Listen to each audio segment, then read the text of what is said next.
She had everything: a successful husband, 4 beautiful children, a mansion overlooking the Pacific, 16 years of marriage built on promises and sacrifice. But on a cold November morning in 1989, she walked into her ex-husband's bedroom with a .38 revolver and fired 5 shots, killing him and the woman who had taken her place. This is the story of how betrayal, obsession, and a bitter divorce turned a devoted wife and mother into a killer. This is the story of how the American dream became an American nightmare. And this is a story that asks one haunting question: when does a victim become a monster? Before we go deeper, let us know in the comments where you're watching from. We'd love to hear from you. And if you're new here, click on the subscribe button so you never miss any of our upcoming videos. November 5th, 1989, San Diego, California. The sun rose over the exclusive neighborhood of Marston Hills, illuminating million-dollar homes nestled among manicured lawns and towering palm trees. Inside one of these homes, a man and woman lay dead in their bed, their white sheets stained crimson. The woman, 28 years old, had been shot twice in the head and chest. The man, 44, had been shot in the chest and back. The killer had walked right into their bedroom while they slept and pulled the trigger 5 times. No forced entry, no struggle, just cold, calculated murder. When police arrived at the scene, they found a house phone off the hook, a trail of blood leading from the bed to the hallway, and a single clue that would break the case wide open within hours. The murders shocked the affluent San Diego community, but what shocked them even more was discovering who pulled the trigger. Her name was Elizabeth Sullivan, though everyone called her Beth. She was 41 years old, a former schoolteacher, and the mother of 4 children ranging in age from 11 to 19. She was also the ex-wife of the dead man, Daniel Sullivan, a prominent medical malpractice attorney who had built a fortune representing doctors and hospitals. For 16 years, Beth had been the perfect wife. She had supported Daniel through law school and medical school, working multiple jobs to pay the bills while he studied. She had raised their 4 children, managed their household, and stood by his side as he climbed the ladder of success. But somewhere along the way, the fairy tale began to crack. Daniel started working longer hours, taking more business trips, becoming distant and cold. Beth noticed the changes but told herself it was just the stress of his career. She told herself that once things settled down, they would find their way back to each other.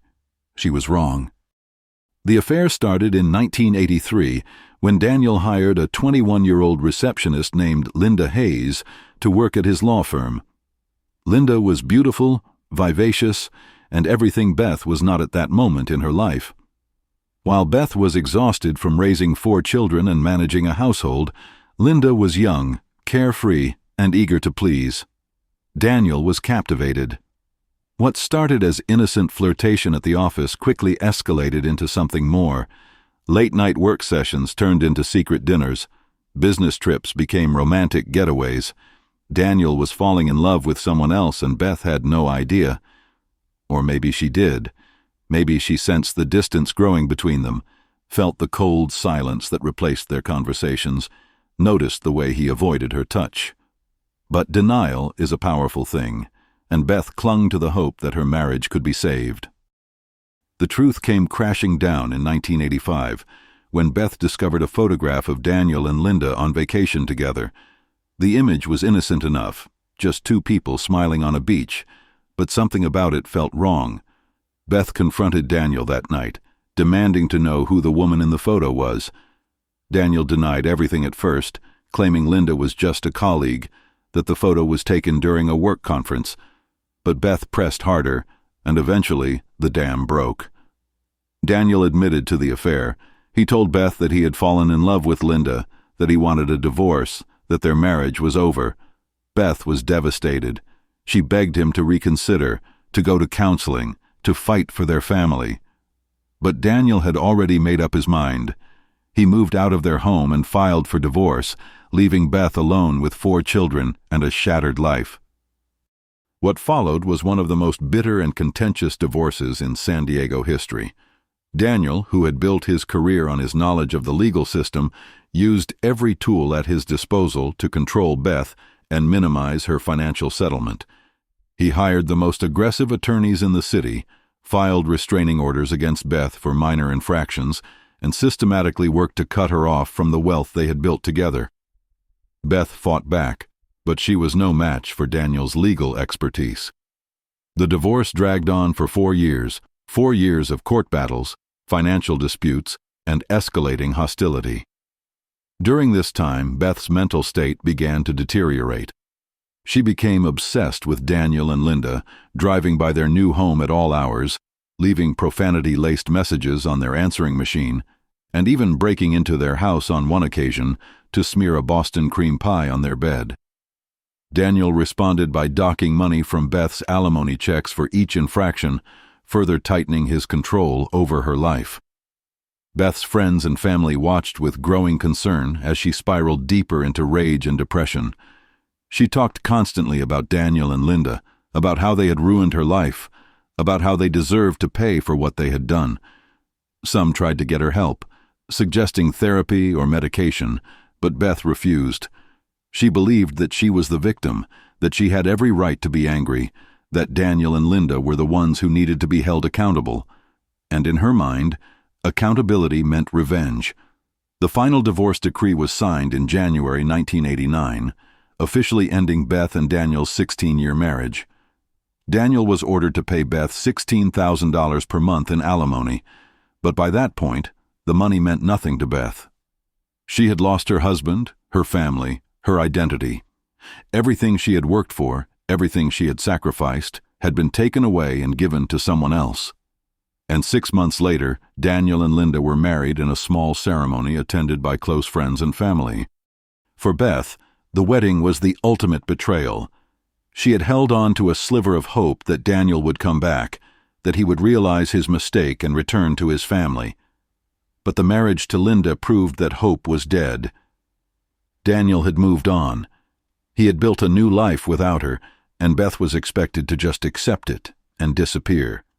But Beth was not the type of person to disappear quietly. On November 4th, 1989, the night before the murders, Beth attended her daughter's 16th birthday party. She smiled and laughed and played the role of the doting mother, but inside, her mind was made up. After the party, she drove to her home, retrieved a .38 caliber revolver that she had purchased months earlier, and placed it in her purse. She had tried everything else. She had begged, screamed, pleaded, and fought. Nothing had worked. Daniel and Linda were happy, and Beth was miserable. It was time to balance the scales. In the early morning hours of November 5th, Beth drove to Daniel and Linda's home in Marston Hills. She used a key that she had stolen during one of her previous break-ins and quietly entered the house. She walked through the darkened hallways, past the expensive furniture and artwork that Daniel had purchased with the money they had earned together, until she reached the master bedroom. Inside, Daniel and Linda were asleep, unaware of the danger that had just entered their home. Beth stood at the foot of the bed, the revolver heavy in her hand, and for a moment she hesitated. This was her last chance to turn back, to walk away, to choose a different path. But then she thought about the 16 years she had given to Daniel, the sacrifices she had made, the humiliation she had endured, and she pulled the trigger. The first shot hit Linda in the chest, waking Daniel instantly. He lunged toward Beth, trying to protect his wife, but the second shot caught him in the chest. Beth fired 3 more times, the sound of gunshots echoing through the quiet house. When the revolver was empty, Beth stood there for a moment, watching the blood spread across the white sheets. Then she turned and walked out of the house, got into her car, and drove away. She did not run. She did not hide. She drove straight to her daughter's house, woke her up, and told her what she had done. Then she called her attorney and told him the same thing. By 8 o'clock that morning, Beth had turned herself in to the San Diego Police Department, still carrying the revolver in her purse. The trial of Elizabeth Sullivan became a media sensation. Cameras lined the courthouse steps. Reporters camped outside the courtroom, and the nation watched as prosecutors and defense attorneys argued over whether Beth was a cold-blooded killer or a woman pushed to the breaking point. The prosecution painted Beth as a jealous, vindictive woman who had refused to accept the end of her marriage and had committed premeditated murder. They presented evidence of Beth's obsessive behavior, her threatening phone calls, her break-ins, and her statements to friends that she wanted Daniel dead. They argued that Beth had planned the murders for months, that she had purchased the gun specifically for this purpose, and that she had shown no remorse after pulling the trigger. The defense, on the other hand, argued that Beth had been emotionally and financially abused by Daniel during their divorce, that she had suffered a psychological breakdown, and that the murders were the result of years of manipulation and control. They presented testimony from friends and family members who described Beth's deteriorating mental state and Daniel's cruel treatment of her during the divorce proceedings. The jury deliberated for 4 days before returning with a verdict: guilty on 2 counts of second-degree murder. Beth showed no emotion as the verdict was read. She simply stared straight ahead, her face blank, as if she had already accepted her fate. She was sentenced to 32 years to life in prison, with the possibility of parole after serving 15 years.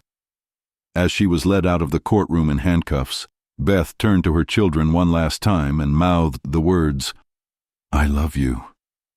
It would be years before some of them would visit her in prison. Beth has been incarcerated for over 3 decades now. She has been denied parole multiple times, most recently in 2010, because she continues to show no remorse for her actions and maintains that she was the victim, not the perpetrator. In interviews, she has said that Daniel and Linda destroyed her life and that she was justified in what she did.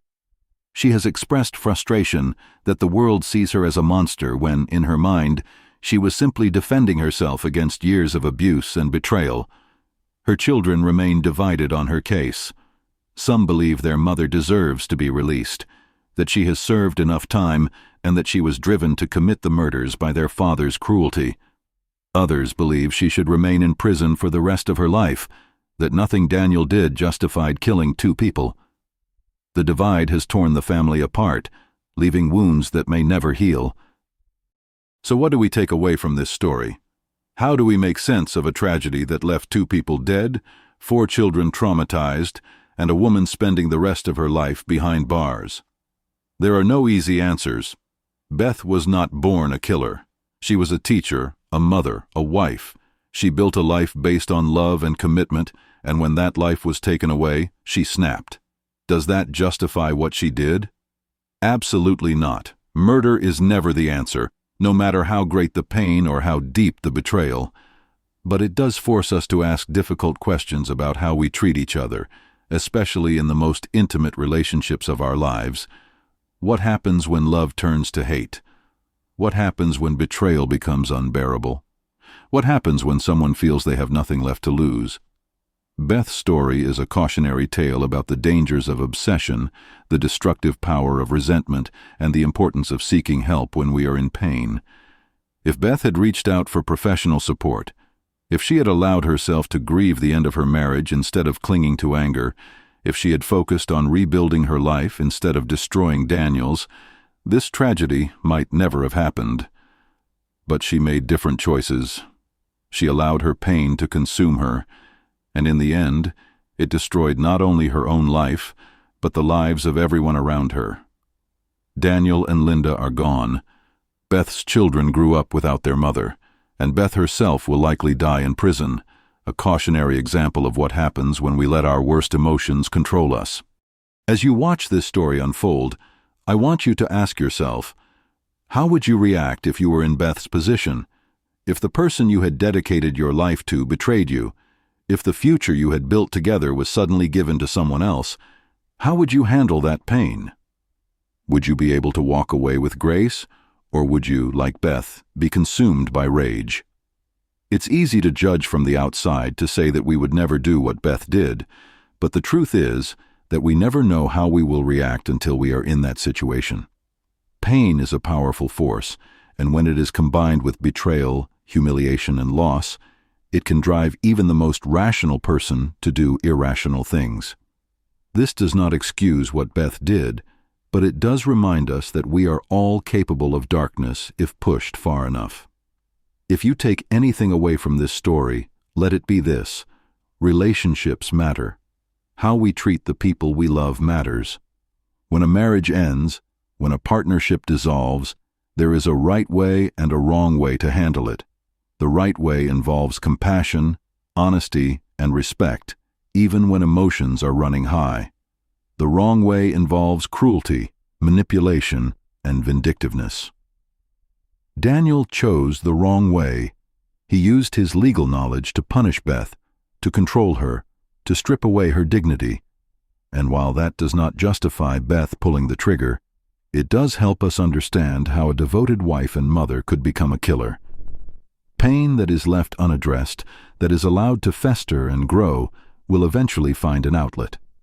For Beth, that outlet was violence. Today, Beth remains in prison, and Linda and Daniel remain in their graves. The house in Marston Hills has been sold multiple times, each new owner unaware of the horror that took place in the master bedroom.